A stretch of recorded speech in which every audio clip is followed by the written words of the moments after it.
Eric Clapton and Layla.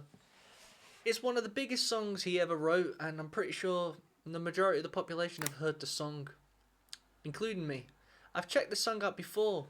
However, on today's episode, we're going to be watching a version I haven't seen, and it's from Madison Square Garden in 1999. And one of our subscribers by the name of Lynn said, Joe, you need to check it out. It'll be fun to see you break it down as well on the guitar. I've never actually broke this down on guitar, and I remember when I think I learnt the riff when I was like 16 or something, just from like Marty Schwartz YouTube channel. Shout out to Marty Schwartz. He's the OG guitar tutorial guy, and but I haven't really learnt it since. So it'll be interesting to see the techniques and the chords that Eric Clapton actually uses on the song, and basically break down why it's so good. Really, the song to me, it's a good song. Objectively speaking, I can see why people love it. It's just it's not really my flavor of choice when it comes to songs. But like I say, we'll look at this objectively and see why it is one of the biggest hits of all time. So without further ado, ladies and gentlemen, let's get into this. Thank you very much to Lynn, who donated to the channel for this.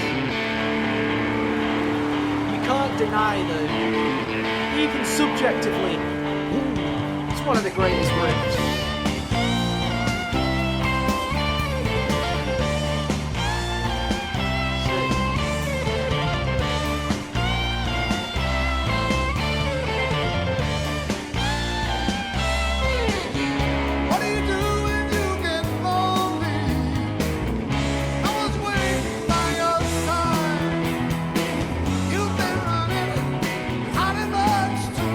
Bass. It's just your foolish style. Got me on my knees. Nigga, darling, please. Darling, won't you ease my worried mind? Trying to give you consolation. You're a man, I let you down. Like a fool. In love with you, and a whole world upside down. Got me on my knees, begging Lord please. Darling, won't you ease my worried mind? Nice. Make the best of this situation. My mind is going insane.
Bass play is ripping, guys.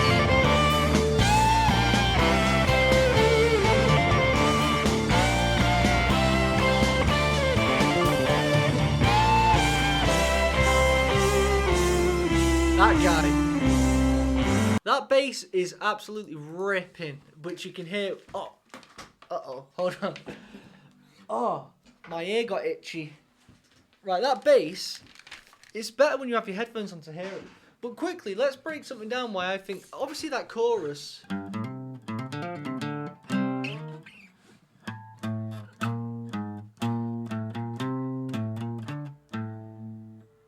So it's like, it's in that C.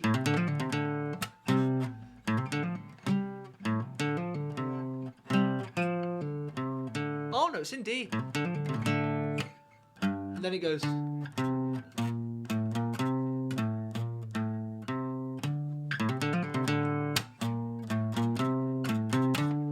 But what makes it very, I think, stand out to people is when it goes, "What do you think you get lonely?" All these odd chords. It goes down a semitone and then it comes back up again. It's almost like, basically in layman's terms, for those who might not know musical terminology, it's almost like it's a key change. Basically, it keeps key changing. So it's,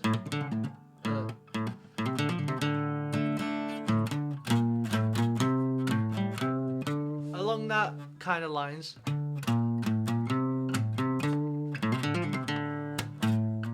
Right, hold on, let's get it.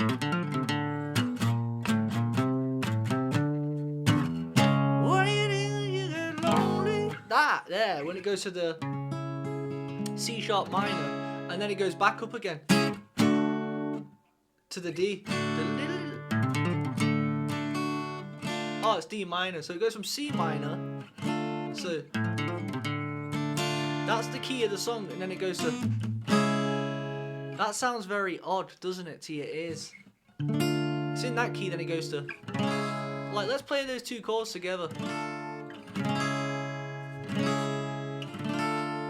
Sounds haunting. It's because it's a semitone between each other. Do you know what's a semitone between each other? Jaws. It's suspense. It's got that tension there. And that's what this song's basically doing.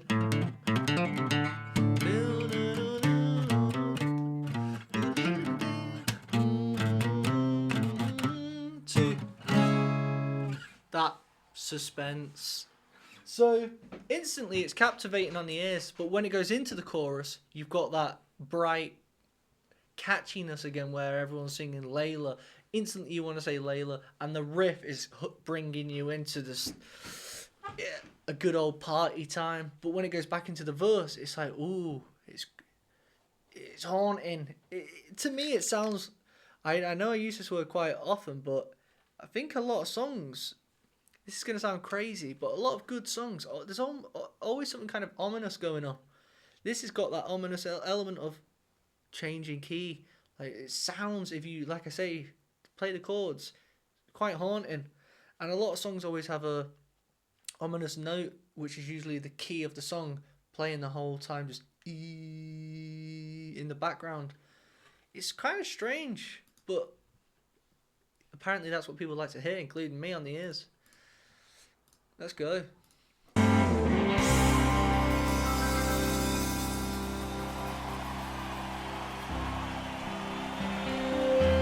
always forget about this. I saw Guns N' Roses cover this live. It was so cool. Beautiful outro.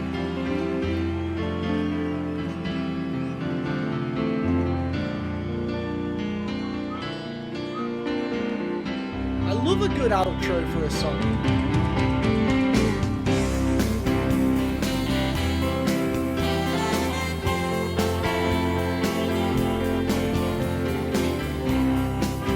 Harmony on the saxophone.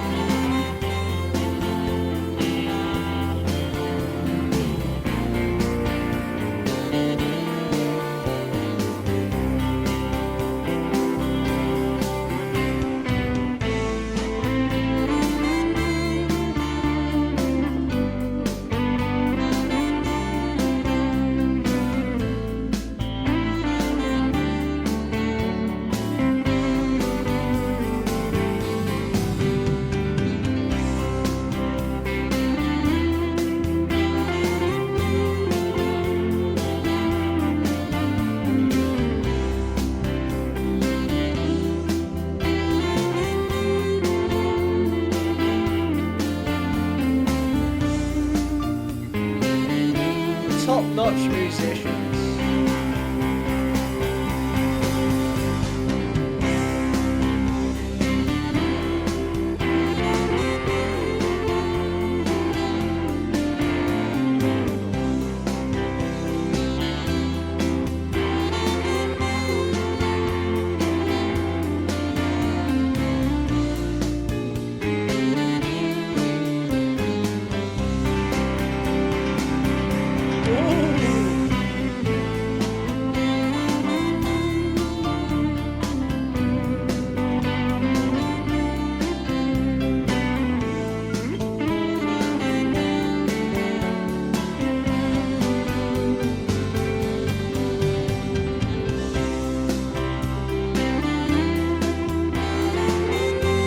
Sounds like the end of a TV show.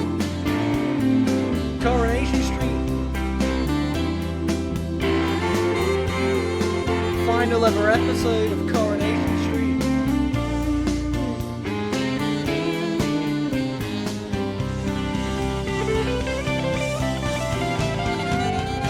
Go on.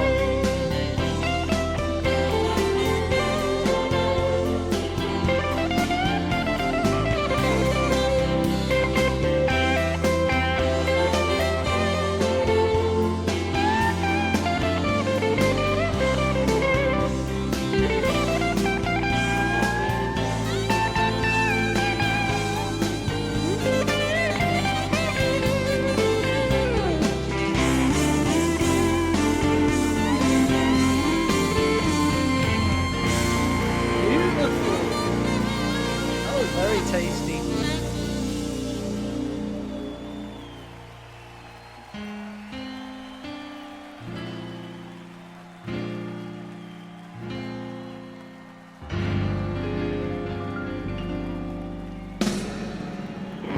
Oh my! Let's go!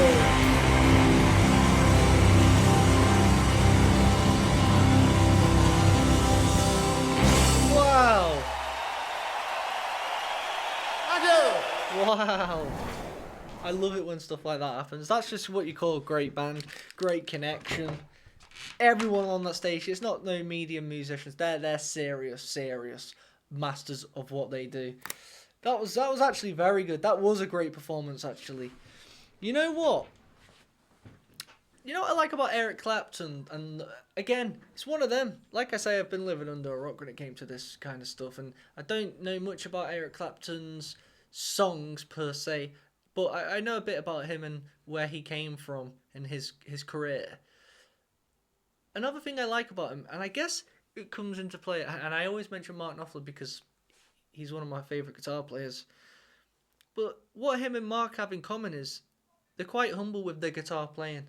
You know, they don't have to steal the light of the other musicians on the stage. They let the other musicians do things. You know, if there's a piano solo that's needed, Eric will turn around and let him do it. Or if it's not like that outro, that whole section, they could, if you was to put that in the hands of some guitar players, they're gonna steal it. They're gonna steal the limelight and just shred the whole way through it. But I like to hear the instrumentation sometimes. I'm a big fan of the instrumentation where it's just, I'm listening to the music of the band. The guitar work, the electric guitar solo, doesn't always have to be a solo there. Sometimes it's nice to just hear a couple of notes. But I like the riff. That's a riff, it's not the solo, that's the riff section that keeps playing. So what I'm saying is, I like how we know what skill Eric possesses, and yet he holds back. At the end, he kind of gave it some, because it was due time to do it. But he still didn't like, look at me, I'm going to let rip. It's like, we're a band, let's all listen to the music and take it in, how nice this sounds. I like guitar players like that. And I prefer it personally. I like to be able to hear the band do their thing. What do you guys prefer? Let me know in the comments. Do you like it when the guitarist steals the limelight and shreds? Because again, there's nothing wrong with that. If you go to watch Stevie Ray Vaughan, you're expecting to watch him shred. If you go to watch AC/DC, Angus Young's going to take it away. I prefer bands where I hear the band playing. That's why I like Dire Straits. you hear the band play and Mark Knopfler will tinker. What do you prefer? Let me know in the comments. By the way, guys, if you would like to request a song of your choice for me to react to, link is in the description below. And also, as seen on screen, here's some of the basic information. Until next time, peace out. Blue, Raygo blue, Raygo blue, yeah, Raygo blue. Welcome to my Patreon.